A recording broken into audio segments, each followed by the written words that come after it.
आप देख रहे हैं अपना बिहार और आपके साथ मैं हूं विवेक। छपरा में खैरा में पटाखा विस्फोट में हुए भीषण विस्फोट में 6 लोगों की मौत हो चुकी है और इस धमाके में 3 मंजिला मकान पूरी तरह से ध्वस्त हो गया। मकान में अवैध तरीके से पटाखे बनाए जा रहे थे।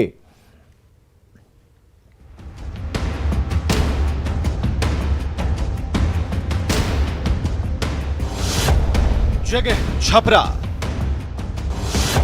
मोहल्ला खैरा का खुदाई बाग। समय सुबह के 10:30 बजे।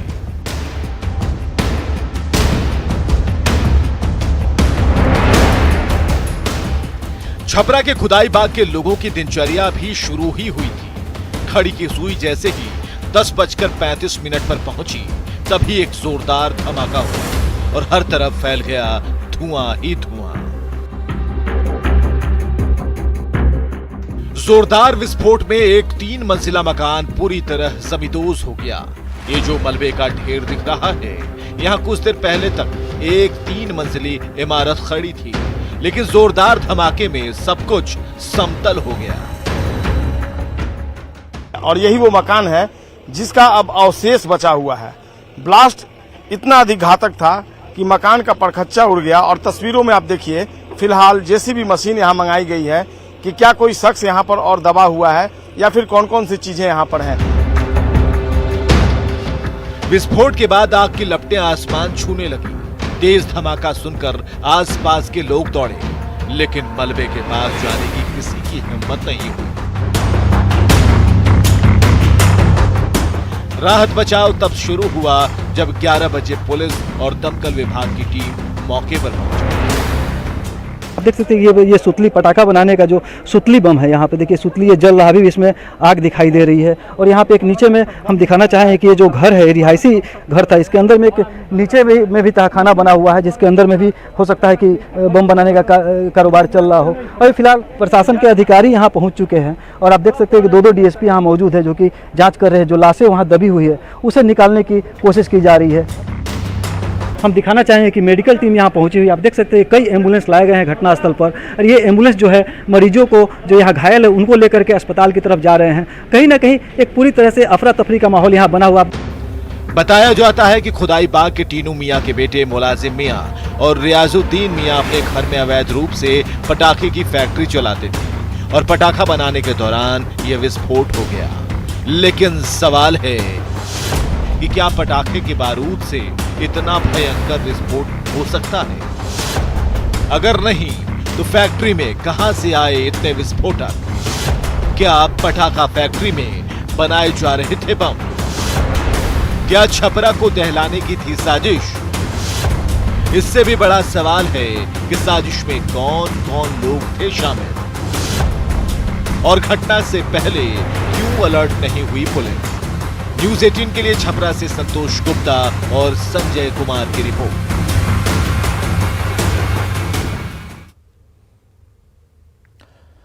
तो विस्फोट से छपरा दहल उठा। सुबह 10:30 बजे जोरदार धमाका हुआ। ब्लास्ट में 6 लोगों की मौत हो गई, जबकि कुछ लोगों का इलाज चल रहा है। पूरी घटना कब और कैसे हुई, जानते हैं।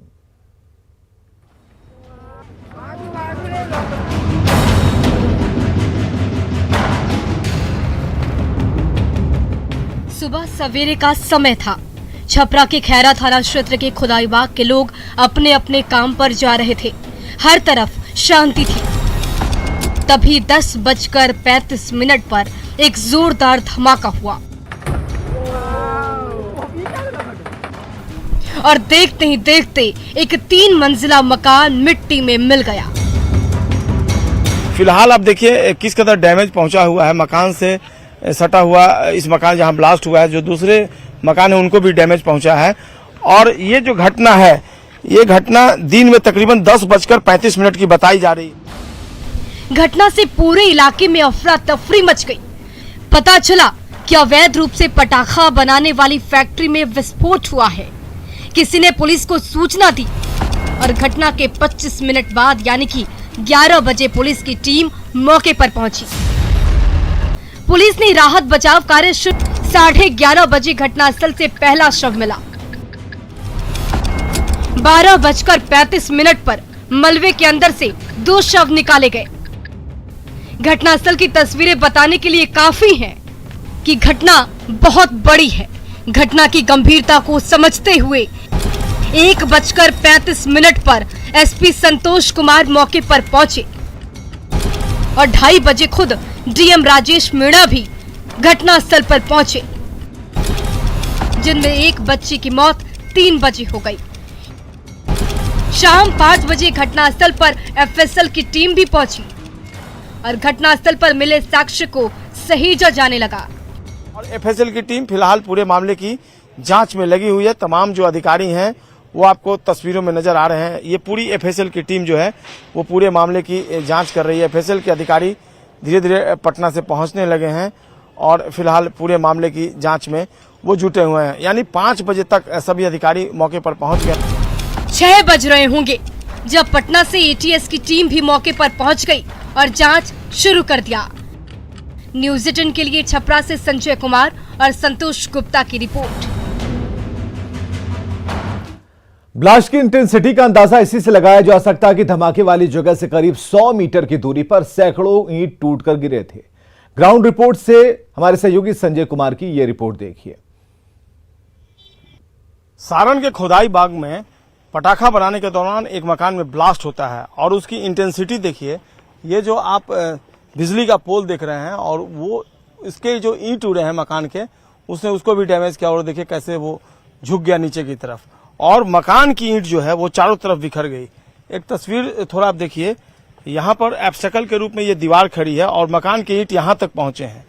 इससे आप अंदाजा लगा सकते हैं कि इंटेंसिटी कितनी ज्यादा थी। यानी मकान में जब ब्लास्ट हुआ था तो उस समय तीव्रता इतनी अधिक थी कि ईंट उड़कर जो घटना स्थल है वहां से इतनी दूर तक आकर गिरे हैं। ऐसे में अंदाजा लगाना मुश्किल नहीं है कि जो एक्सप्लोसिव क्रैकर के मैन्युफैक्चरिंग के लिए रखे गए थे उनकी इंटेंसिटी काफी ज्यादा थी। ये जो घटनास्थल जहां पर आप जेसीबी मशीन देख रहे हैं ठीक उसके बगल में है और वहां से मकान की ईंट जो है वो लगातार ब्लास्ट के बाद उड़कर यहाँ पर आए हैं। और ये जहां पर फील्ड है जहां पर हम इस वक्त खड़े हैं, चारों तरफ जो आप ये ईंट देख रहे हैं ये उसी मकान के हैं जहां पर क्रैकर बन रहे थे और कई डब्बे जो हैं इस वक्त आपको दिख रहे होंगे और सबसे ज्यादा ईंट बिखरे पड़े हैं। यानी आसपास के लोग अगर यहाँ पर इकट्ठे होते तो निश्चित तौर पर कई लोगों को यहाँ पर जख्म पहुंचता, कई लोग इंजर्ड होते। और ये गनीमत रहा कि उस वक्त फील्ड में कोई नहीं था घटनास्थल के वक्त, चूंकि 10:30 बजे की ये घटना बताई जा रही है। चारों तरफ जो आप ईंट देख रहे हैं उसी मकान के हैं। तो इंटेंसिटी को लेकर अब कोई शक नहीं है कि काफी ज्यादा इंटेंसिटी थी। जिन लोगों से बात हुई या फिर पुलिस अधिकारी मानते हैं कि जो एक्सप्लोसिव रिकवर यहाँ से हुए और जिन एक्सप्लोसिव से मैन्युफैक्चरिंग का काम चल रहा था उसकी इंटेंसिटी काफी घातक थी। सवाल यही है कि इतनी इंटेंसिटी वाली एक्सप्लोसिव से क्रैकर का निर्माण हो रहा था, पटाखे बन रहे थे, ये संयोग ही रहा कि आज तक कभी कोई घटना नहीं घटी और लापरवाही बरती गई, चाहे जिस स्तर पर बरती गई हो। इंटेलिजेंस का भी ये फेलियर है क्योंकि थाना स्तर पर भी इंटेलिजेंस को अपॉइंट किया जाता है और उनका ये काम है कि थाने के अंदर जो जुरिडिक्शन है थाने का, वहां पर किस तरह की गतिविधियां कहां पर किस जगह चल रही है उसकी छानबीन करें। आपको याद होगा कि पिछले दिनों भागलपुर में भी ये घटना घटी थी और थाना की भूमिका जो थी वो सवालों के घेरे में थी क्योंकि बम बनाया जा रहा था एक मकान में और थाने को इसकी भनक तक नहीं थी। बहरहाल इस मामले में भी कमोबेश घटना वही है। जिलाधिकारी पूरे मामले की जांच के बाद कार्रवाई का भरोसा जता रहे हैं, लेकिन देखना होगा जब कार्रवाई होगी तो कौन कौन से लोग इसके दायरे में आते हैं। कैमरा पर्सन सुबोध के साथ संजय कुमार, न्यूज़ 18, खुदाई बाग, छपरा। और दिखाते हैं आपको ब्लास्ट की एक और तस्वीर। न्यूज़ 18 पर सबसे पहले देखिए वो तस्वीर जिसमें ब्लास्ट के बाद मकान ध्वस्त हुआ है। तो ये तस्वीर हम आपको दिखा रहे हैं।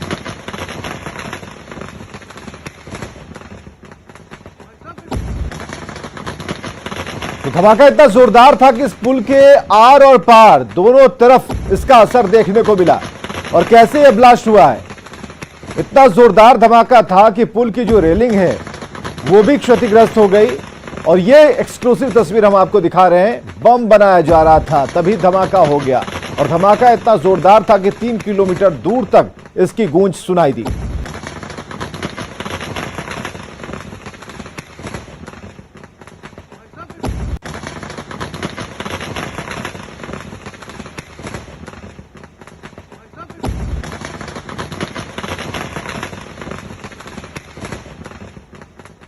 क्या बिहार आतंकवादी संगठनों के लिए सेफ जोन बन चुका है? क्या नेपाल के रास्ते आतंकी साजिश को अंजाम दिया जा रहा है? ये सवाल एक बार फिर से इसलिए उठ रहे हैं, हाल के दिनों में बिहार में जो संदिग्ध आतंकी पकड़े गए हैं उनमें से कई क्रॉस बॉर्डर कनेक्शन जिनके सामने आए हैं।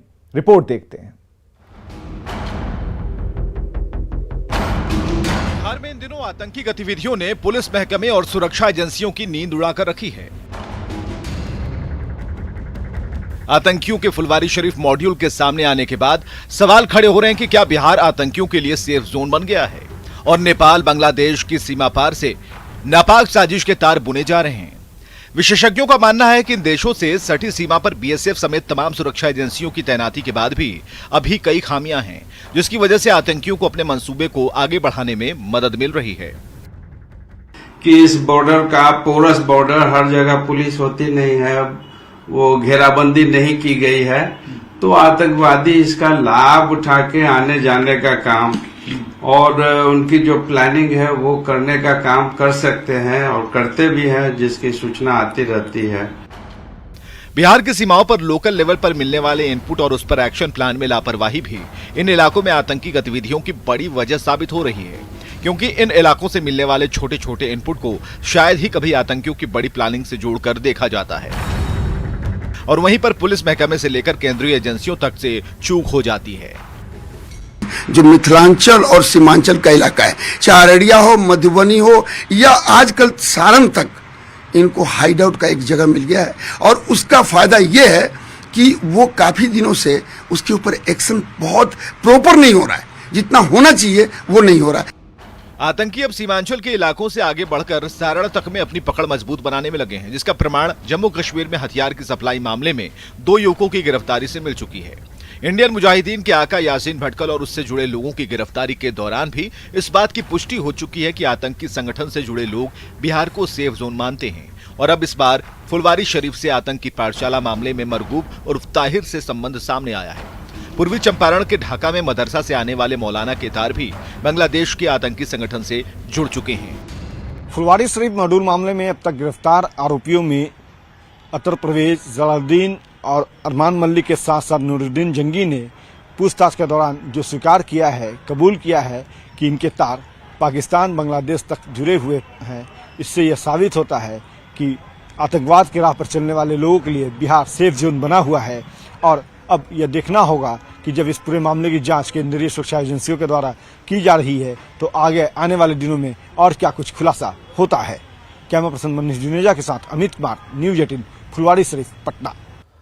पूर्व केंद्रीय मंत्री आरसीपी सिंह ने कहा कि नालंदा भले ही नीतीश कुमार का गृह जिला हो, लेकिन उनका जन्म बख्तियारपुर में हुआ है, जबकि उनकी जन्मस्थली ही नालंदा है। जहानाबाद पहुंचने पर समर्थकों ने खूब नारेबाजी की और बिहार का सीएम कैसा हो, आरसीपी सिंह जैसा हो के नारे लगाए।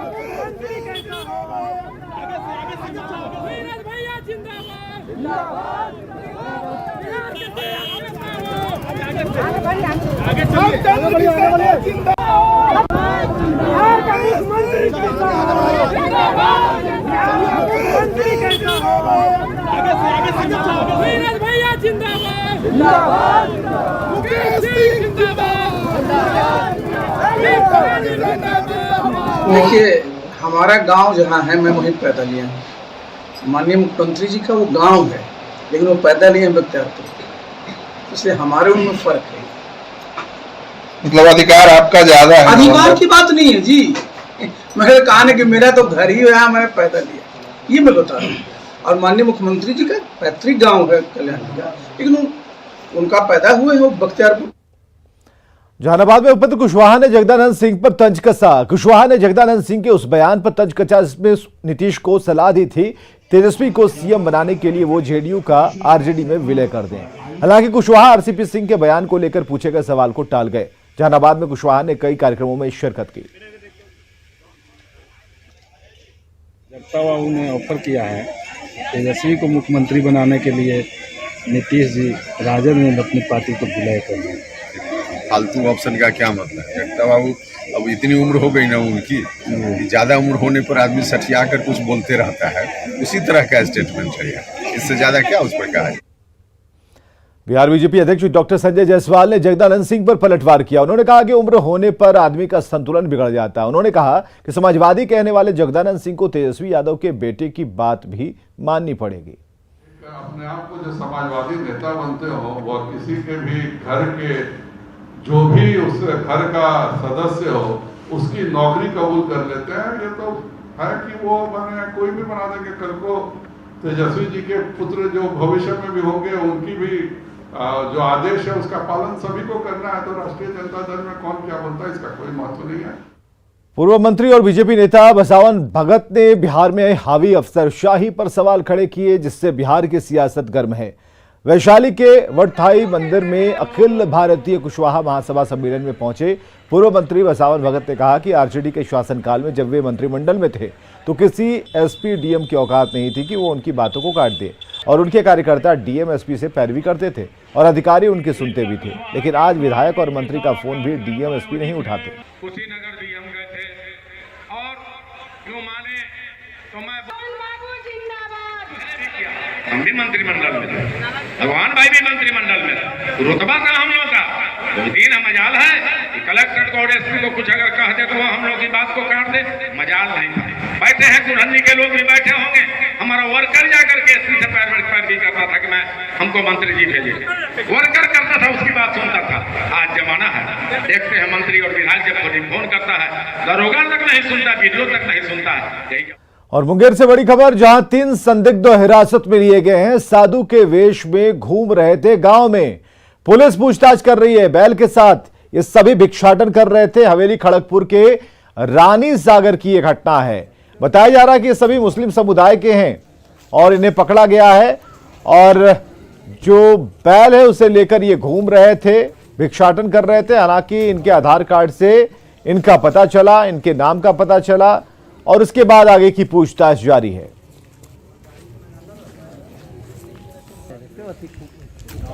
दरभंगा के सांसद गोपालजी ठाकुर द्रौपदी मुर्मू से मिले और राष्ट्रपति पद की शपथ लेने से पहले उन्हें मिथिला की परंपरा के मुताबिक सम्मानित किया गया।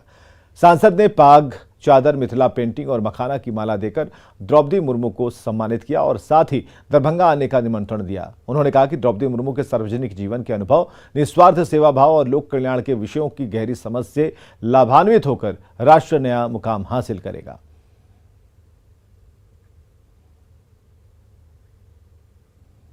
और आगे देखिए जोहार झारखंड।